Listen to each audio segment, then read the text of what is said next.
Okay, so welcome to this talk on generative artificial intelligence in higher education. It's certainly not a talk I thought I'd be delivering a month ago, and it's only the rise in news headlines associated with the use of artificial intelligence in higher education has led to me doing this talk. And I'll be honest with you, I probably know as much about it as anybody who's watching this talk. I've just followed the kind of discourse, the conversations about it, and summarized some of those thoughts here in this presentation. So a little bit of a tech background, followed by some of the issues that are affecting higher education. And when I say tech background, just once again, repeating, I'm not an expert in artificial intelligence. So I'm presenting this in layperson terms back to you. So where to start? I think we should start with artificial intelligence. And I guess the science fiction kind of vibe of this is something new, but it's like it or not, it's playing an increasing role in our everyday lives. I mean, it's well known machines can be trained to do a wide range of tasks, and we probably use some of them in our day to day life, recognizing speech, lateral language processing, object detection, image classification, sentiment analysis. We use these in our everyday practice in our research work, and we interact with these kind of systems on a daily basis. Just think about classic recommendation systems like you can see on the slide here. Like YouTube, top pick. Watch lists, Netflix top picks, Amazon recommended for you, or things like the virtual assistants that we all use, like Alexa or Google Assistant or Siri, or even the infamous chatbots that customer services units and major commercial firms use. And, AI is being used in other sectors other than higher education, fraud detection in financing, predictive modeling in healthcare, manufacturing, transport, the optimization of supply chain and logistics. In this way, you can almost say that artificial intelligence is almost a bit ubiquitous. It's embedded in our interactions with the world in a way that's already become invisible. You don't even realize it's actually there. So that's the world. But what about higher education? Well, it has been having a role in higher education. Perhaps the example that I'm most familiar with, it would be a service such as Grammarly. So Grammarly, if you're not familiar with it, is an artificial intelligent typing assistant. Though it doesn't just review spelling, punctuation and grammar, though. It also gives you suggestions around the clarity of your engagement, your tone, and your style. I mean, even internet searches that we rely on to source all our academic content use complex sort of artificial intelligent models to rank the most relevant content to our search queries, which is something we're all quite familiar with. So I don't think artificial in HE is some sort of distant, dystopian, utopian, whichever way you want to put it, future. I think it's already here. I mean, there's already several AA, artificial intelligent applications for HE that people are getting to explore, such as adaptive learning systems, analysis of student scores, analysis of assessments to identify patterns and trends, and even chatbots themselves, using chatbots as a student interface to improve the student experience, to give them quick and fast support, for information that they may need. But really, this talk has been driven by the rise or hype around ChatGPT. I guess this has been magnified by the news that OpenAI, who are the firm that manufacture the firm that designed ChatGPT, have recently agreed a partnership with Microsoft. And though dates are to be confirmed, there certainly seems very likely that ChatGPT or an equivalent approach will be embedded into the Microsoft Office suite of programs and in the Bing search engine, and you can be sure that other search engines and programs will follow suit. So what is ChatGPT? So perhaps we can break it down by the letter acronyms, to help us. So ChatGPT is a form of generative, that's the G, and generative because it kind of generates coherent, fluent, human-like responses to a prompt, and these often seem really convincing. In fact, the text can be difficult to distinguish from text that has been written by a human. Well, at least on first glance, and more on that later on. The P stands for pre-trained. So it's pre-trained on a vast data set of text behind it. And maybe we'll get into the nuances of that afterwards as well. I mean, it's rumoured that the text that this particular tool, ChatGPT, uses is around 570 gigs of data or 300 billion words. And the T stands for transformer model. So this is the type of neural network that it uses to understand the context of your prompt, generate new text, and answer questions in a human-like manner. I'm told it can be best understood as something as a large language model. And the large language model that ChatGPT uses is Generative Pre-trained Transformer number 3. And there's rumours that number 4 is very much on the horizon. And why is that important? Because some of the concerns raised about higher education, and therefore the criticisms that come back about things like its accuracy and its in terms of representing the human voice.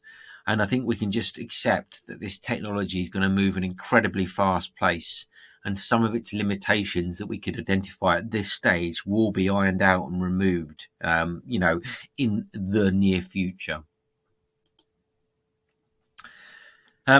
So I called the talk Generative Artificial Intelligence. Why was that?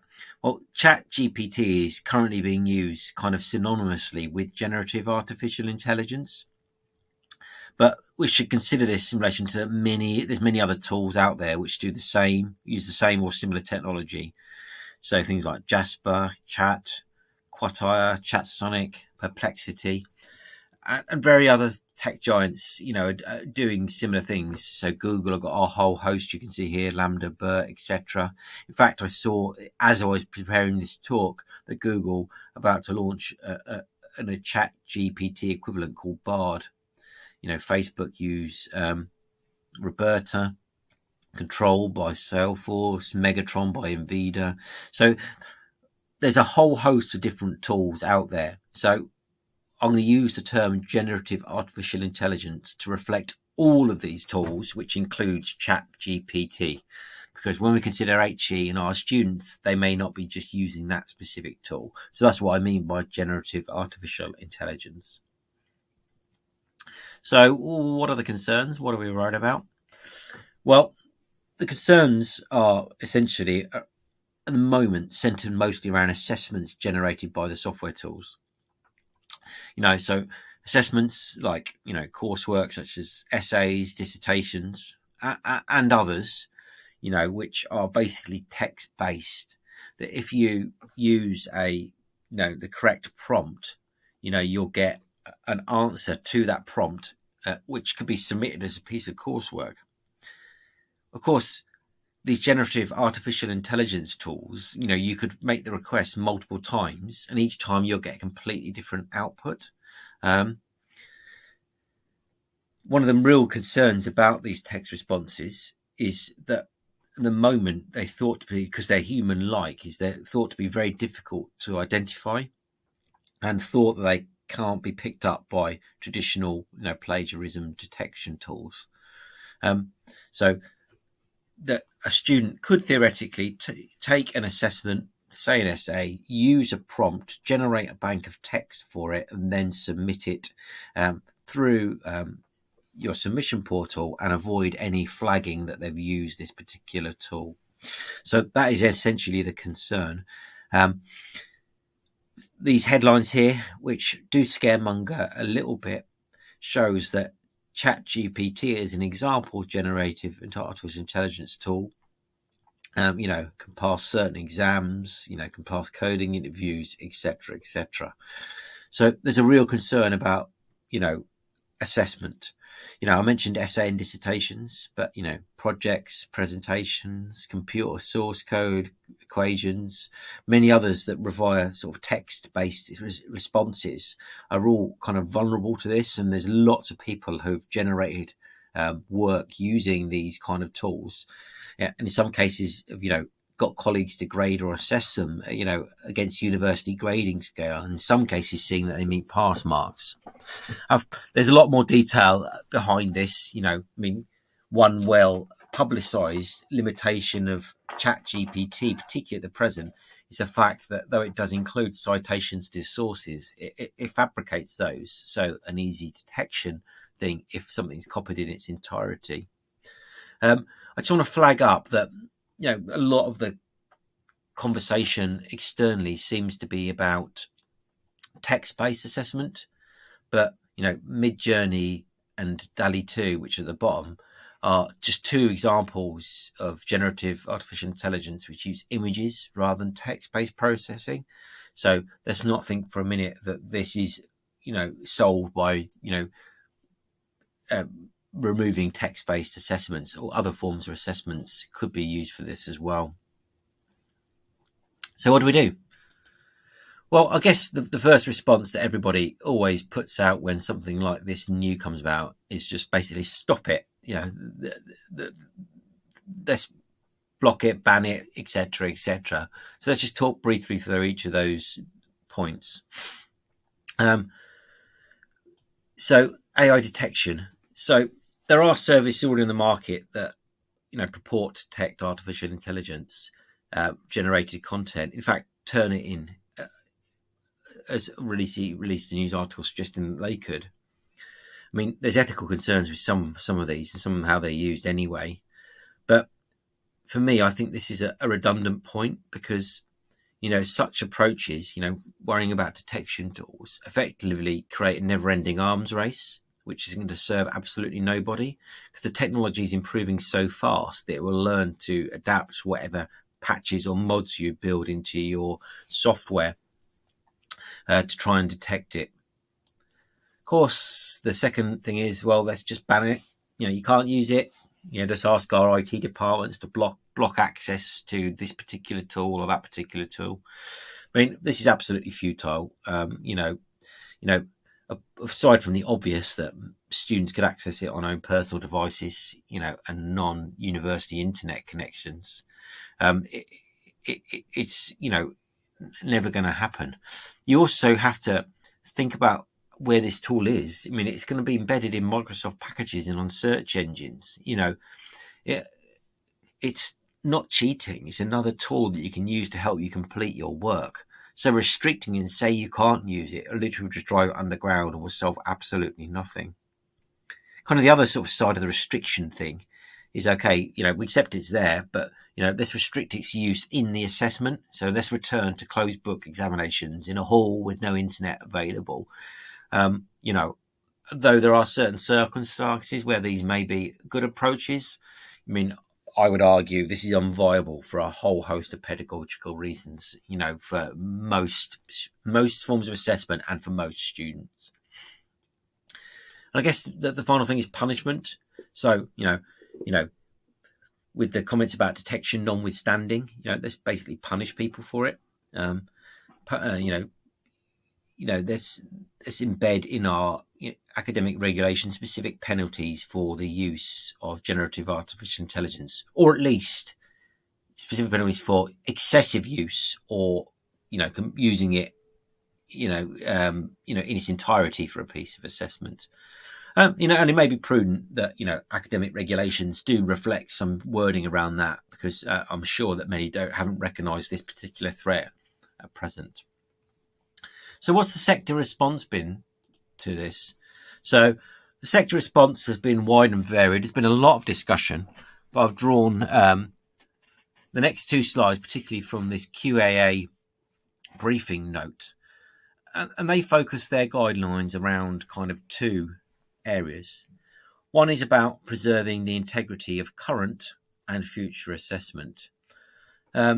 So how do we break that down? So communication with students is key here. I mean, students, as well as us, have followed the national discourse and are aware of this type of technology.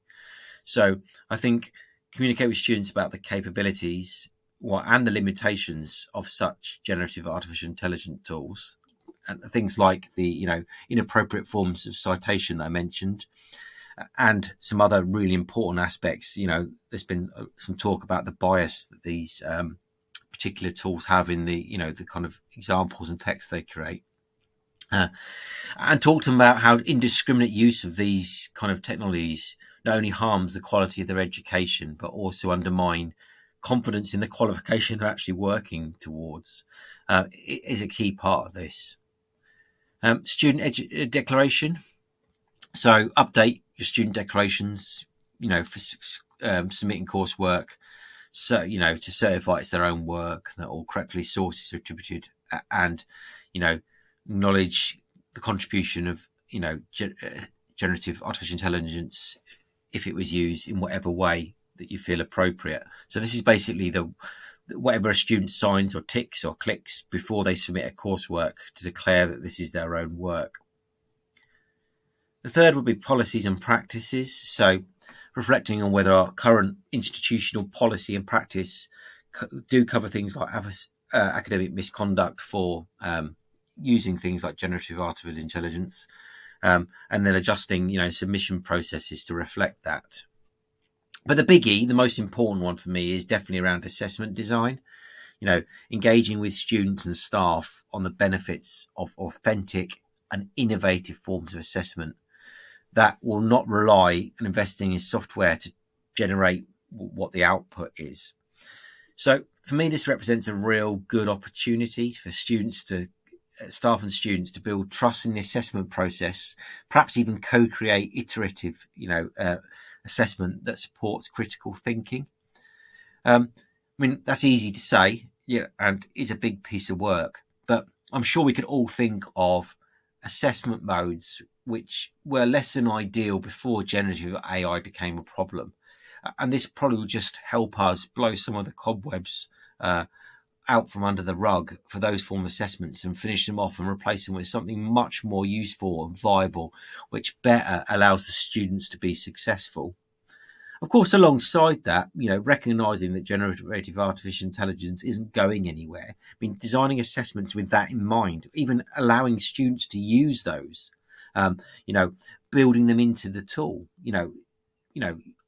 getting a tool like ChatGPT to create an essay and getting students to critique it, assessing the students' prompts that they use to get a generative work, etc., etc. And there's loads of good examples online about ways that you can actually use the tool as part of your assessment practice. And finally, detection tools. So be very cautious of these. I've already said, and the arms race, though. Do appreciate that the threat of detection tools embedded in something like Turnitin may act as a distraction from students using it in their entirety. The second part of the kind of sector response is more about, academic integrity. So, helping students to understand that they miss out on developing all those key skills that employers talk so fondly about, such as critical thinking, evaluating evidence, academic writing, etc. And also expanding the student learning to include institutional, training on digital literacy strategies that incorporate artificial intelligence literacy. Integrity has never been something that's gone away in higher education, but now's the time to really communicate the value of integrity as a value that employers want the citizens should have. Discuss with students how the advancement of knowledge has relied on their integrity in both research and academic practice, and if they undermine that by academic misconduct, it will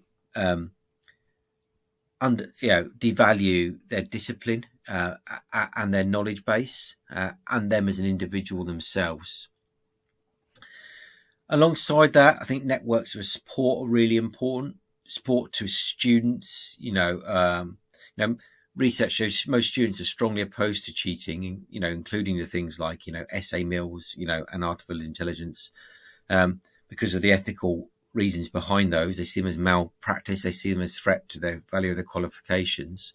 So including in your support networks, more about generative artificial intelligence. I think the final thing is quite an important one. I recognise this is a responsibility of all. Reaffirming that academic integrity in an institution requires the whole community approach. So it's not just on the students, it's on the staff, and clearly there's an education program for staff around this as well. And obviously, it's also the responsibility of the sector and responding to whatever policy developments or advice that they give. I mean, I like to be positive, and I'm actually quite excited by generative artificial intelligence and the opportunities that it presents. If you haven't had a play around with the tool, one of the tools yet, then I urge you to. I've already used it in several positive situations. So I used it in a teaching session. I asked an academic question. The students brainstormed in class. Then we asked, in this case, ChatGPT to give an answer. Then we critiqued it as a class, and helped refine our collective answer based on what that created. It was really interesting. I've also used it as a prompt tool. I had to write something academic. I've written it many times before, needed a new perspective on it. I asked ChatGPT. It gave me a structure. Of course, I didn't use it, but it helped me think about it in a different perspective, and I restructured a piece of writing on the basis of it. And there's probably hundreds of ways that you could use it. And finally, just to say, there are loads of good pieces out there on that. And these 4 particular pieces, and I'll put the notes, the links beneath the video, are 4 which I particularly use in the construction of this talk. Thank you.